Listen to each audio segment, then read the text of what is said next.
It was supposed to be a blue-ribbon bipartisan panel investigating what led up to the worst attack on American soil. The 9/11 Commission was established in 2002. America was relying on it to find out what went wrong and what we needed to do to prevent being hit again. But by the spring of 2004, the 9/11 Commission would devolve into partisan finger-pointing that threatened to undermine any report it would issue. Your government failed you.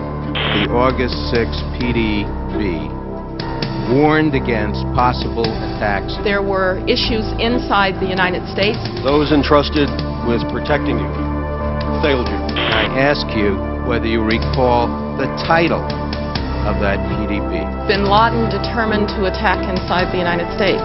And I failed you. I would like to finish my point here. I didn't know there was a point. Given that you asked me whether The commission was rapidly losing credibility. One could only imagine how bad it would get if the country were additionally to find out that President Clinton's national security advisor and his administration's point man in the investigation had been stealing top-secret terror documents from the National Archives.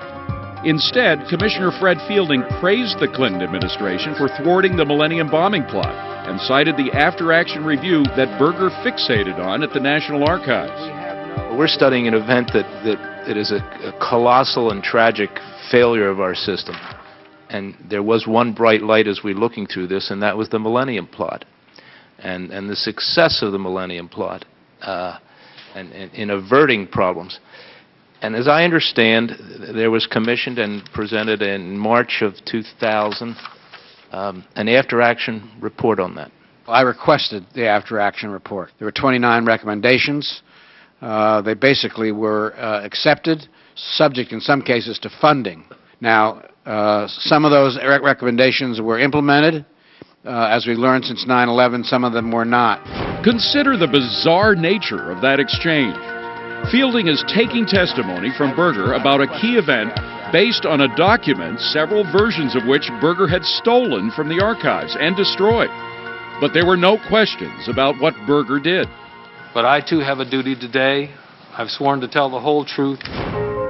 Bush Attorney General John Ashcroft would later testify that the Millennium bomb plot was really foiled by luck, not by any Clinton administration counterterrorism policy. It is clear from the review that actions taken in the Millennium period should not be the operating model for the U.S. government. Could there have been anything more to the story? Was there anything on those documents, an email or a handwritten note perhaps, stolen by Berger that the Commission needed to see? We asked Daniel Marcus, General Counsel for the 9/11 Commission. I can't believe that if there was such information, we didn't learn it anyway from other people we interviewed, including people in the government who were very critical of the performance of Berger and the CIA during this period.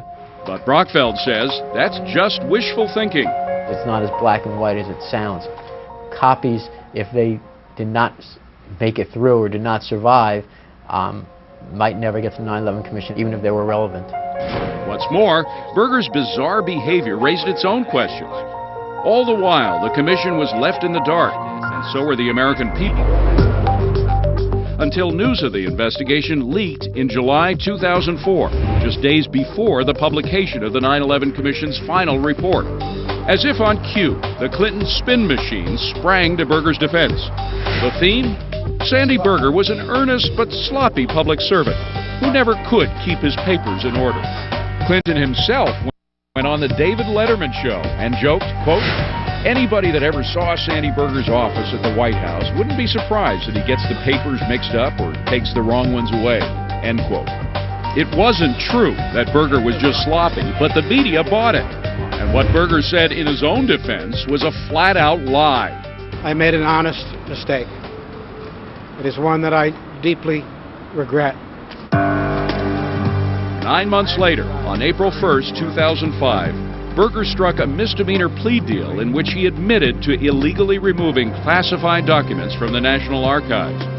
For the 9/11 Commission's counsel, Daniel Marcus, it was no April Fool's. I now understand it's a more serious matter than I first understood.